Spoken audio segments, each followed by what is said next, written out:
Greetings, welcome back to our monthly video commentary series. I'm Nik Schuurmans, President and Chief Investment Officer of Pure Portfolios. We are in the doldrums of summer. Usually this is a seasonally weak period for markets, but it's been pretty darn good. We're going to get into August return numbers for asset classes that matter to our clients, look at returns from bear market lows, look at calendar year returns for the S&P going back 80 years. We're going to touch on the AI theme. We're going to touch on Fed rate cuts in September. Let's get into the slides. Okay, starting from the bottom, the green box, IBIT, that's the Bitcoin ETF. Bitcoin hit all-time highs in the middle of the month. It's since sold off. This is nothing unusual for Bitcoin. It's quite the volatile asset class, but certainly it's been a juggernaut, not only this year, but for the past few years. AGG, the red box, that's AG. That's a snapshot of the US bond market. Despite the popular narrative on bonds, bonds have had a pretty good year. And as we've wrote in the past, bond future returns are heavily influenced by starting yields. And starting yields are right around 4 to 4.5%. And when you look at most high quality bond ETFs and bond asset classes, they're tracking right around that number. SPY, the blue box, that's the S&P 500. Tech has made a bit of a comeback. It was the area of most pain in the spring sell-off. Now that's bounced back. The AI theme is back in vogue. We'll get more on that later. SGOL, gold. People ask me what's going to change. I think a better question, what's not going to change? That's government spending, government debt. Certainly not just a U.S. problem, but gold is sound money. A bureaucrat can't print more gold. It's a store of value. It's been that for thousands of years. Gold's been a really good place to be, not only this year, but the last few years. SCHH, REITs, or real estate. This is an area that has our interest. Again, it's a tangible asset, pretty good inflation hedge. It's out of favor, produces a pretty good yield. So it checks a lot of boxes, and that's an area that we're closely watching. It's nice to see it make a comeback in the month of August. SCHF, SCHE, I'm going to group foreign stocks, emerging market stocks. Again, that's been an area that we've really liked. We feel the risk-return profile, the risk-return setup is superior to that of the S&P 500 and U.S. large caps. This is an asset class that has been out of favor, and capital is starting to sniff that out and flow to those areas. I believe international developed, think Greater Europe, Australia, is up over 24% on the year, around 23%, and emerging markets led by China up quite a bit as well, almost 20%. And then lastly, small cap and value, SLYV, the yellow box. That's an area that's been beaten down, probably one of the worst performing equity asset classes out there when you combine small cap and value factors, really sniffing out the September rate cut. A lot of these smaller companies have variable cost of capital, meaning when interest rates are high, their borrowing costs go up and their margins get squeezed. As the Fed signals a cut next month, market really likes that. Small cap stocks, cost of capital could potentially go down, boosting profit margins. Again, that's a pretty attractive place to look in our opinion. But all in all, a pretty good month of August. S&P returns from bear market lows since 1949. So technically, we hit a bear market low in April of 25. And basically what we're doing here is tracking forward returns when we hit bear market lows. Now, we haven't had 12 months between the low in April to now, but we're up about 30%, which is quite amazing. I said in a previous video that it's quite uncommon to bounce back that quick, but you can see a pattern emerge going back 75 years or so, that putting capital to work, getting more aggressive during periods of crisis is one of the few fat pitches in investing. So when a lot of investors are losing their minds, savvy investors are putting capital to work because they know future returns are often quite good from market bottoms. Now, the counter to that is no one knows when the bottom is going to hit, but my mental shortcut is, if you want to get more aggressive, if you want to put cash to work, do it when it feels like you want to throw up rather than when investing seems easy when markets are at all-time highs. Okay, this is the S&P annual total return since 1928. In every box, you'll see a year, and that year represents where that year fell on the bottom axis. So as we move to the left of this graph, That's the negative return years. As we move to the right, the green boxes, those are the positive return years, and you can see the range of returns here in gray. So, at the left end, you've got the Great Depression, 1931, over a 40% loss. At the other end, 1954, greater than 50% gain, which is quite outstanding. But you can see the market in the U.S.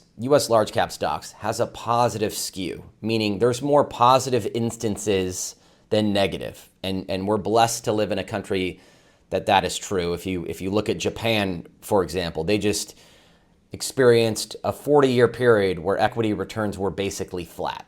So you can see there's more green instances. This is a positive skew, meaning there's more positive instances than negative.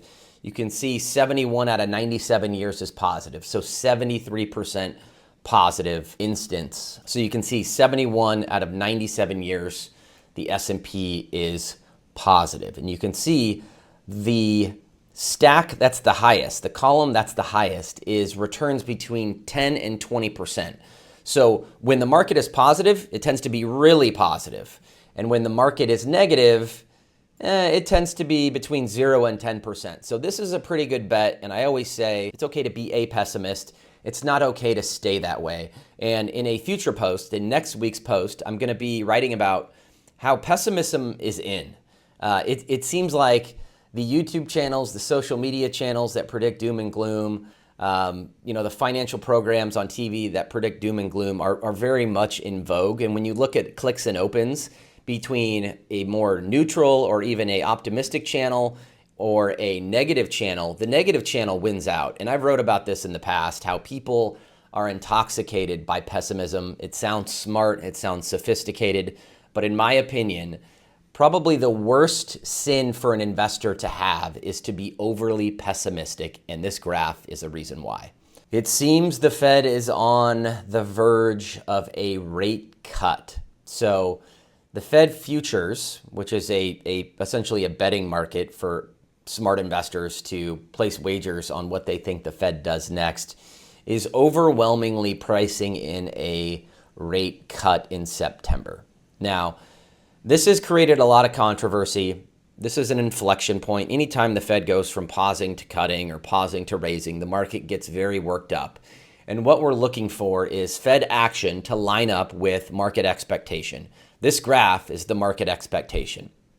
And I wrote last week about how this is one of the oddest cuts in history, given that gold's at all-time highs, Bitcoin's at all-time highs, the NASDAQ, the S&P 500, real estate, everything is at or near an all-time high. Historically, when you look back at the Fed, they cut rates when markets are in chaos. They cut rates when the economy is slowing down. That's not the case. And there's a fear that the Fed has abandoned their 2% inflation target because the Fed and inflation is not yet at that target. Inflation is still running above their 2% target. And the fear is if we cut when everything's at all-time highs and employment is still relatively solid, inflation could come back. So that's why longer-term bond yields haven't necessarily responded to the potential cut. They're still pretty high. Where you will see an adjustment is on the shorter end of the yield curve. Think money market yields, one-year treasuries. As the Fed cuts, those yields will adjust down. But this is probably one of the most polarizing rate cuts in history and definitely one of the oddest in my career. I think the range of potential outcomes is wide, but you can't pretend to know what happens next. But it wouldn't surprise me. Rather than a cutting cycle, this is a one-off cut. The Fed pauses, digests the data, closely watches inflation, because certainly there is a case that if the Fed keeps cutting, inflation could come back, and inflation tends to be sticky. It's really tough to go from 2.9% inflation down to 2%. It's much easier to go from 8% inflation or 9% down to 3 or 4%, which is what's happened relatively quickly. That last mile can be pretty tough. There was a lot of talk about tariffs in the spring, not so much anymore. So what this is the 3,000 biggest companies in the US. We're tracking CFO and CEO mentions of tariffs during their earnings calls, okay? And the higher this graph goes, and you can see the dates here at the bottom, the higher these bars go, that means there's more mentions of tariffs. And you can see the tariff pitch hit its highest in April and in May. And since then, as the market has digested the president's cadence and language around tariffs and the negotiating tactics of the White House, you can see tariff mentions has gone down. If we were to look at a similar graph for AI, it's basically the opposite. So AI mentions were down here. Now, many CEOs and CFOs, AI is dominating the conversation. So what's on the front page of the news? Markets often move on. Companies often move on. I know a lot of folks are still talking about tariffs, but if you look at tariff mentions and how the market moves, the market is basically shrugging off all of this because they know it's just a negotiation tactic, and what the White House says doesn't necessarily stick. Speaking of AI and the largest companies, which certainly have invested billions of dollars each year in AI, this is a pretty cool chart that I like to revisit. The largest U.S. companies by market cap from 1960 to 2025. It's not unusual for 10 or 7 companies to make up a large percent of an index, say the S&P 500. What is unusual for those companies to stay on top of the corporate mountain. So going back, and this is kind of nostalgic, you can see how the biggest companies have evolved over time. And I highlighted a few because some of these companies were once investor darlings and now they no longer exist, or they've been bought, or they're bankrupt. So I bring this up because a lot of investors tend to pile into the hottest themes, and certainly I feel like an investor should own the robots, should own these AI companies. However, you want to be mindful of how exposed you are. You want to be mindful of the range of potential outcomes, because leadership, the biggest companies, often change throughout history, and this is a great example. And the next slide shows you why leadership often changes and how fickle investors can be and how quickly technology can change. So these are all the biggest companies in the country and in the world right now, showing their 10-year returns as of the end of July, going back 10 years, and then the drawdown, so the downside during the previous 10 years. And I bring this up because if there's a common theme that I see among investors, prospective clients that come to us, it's an over allocation to big tech. And look, it's worked. It's great to own the robots. We certainly own the robots in our client portfolios, both via ETF and individually. However, you don't want to get over your skis, because if you're about to retire, if you're currently retired, the range of potential outcomes for some of these companies is quite wide, as you can see from these ugly, crooked numbers on the left.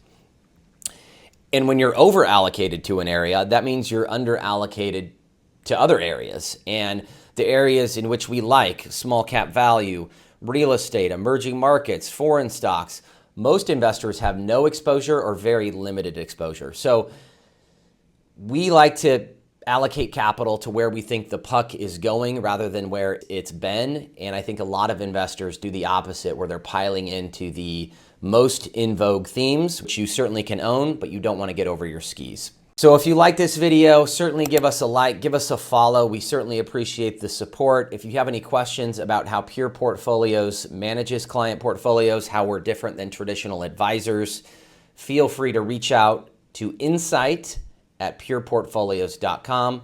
Thanks for watching. We'll see you next month.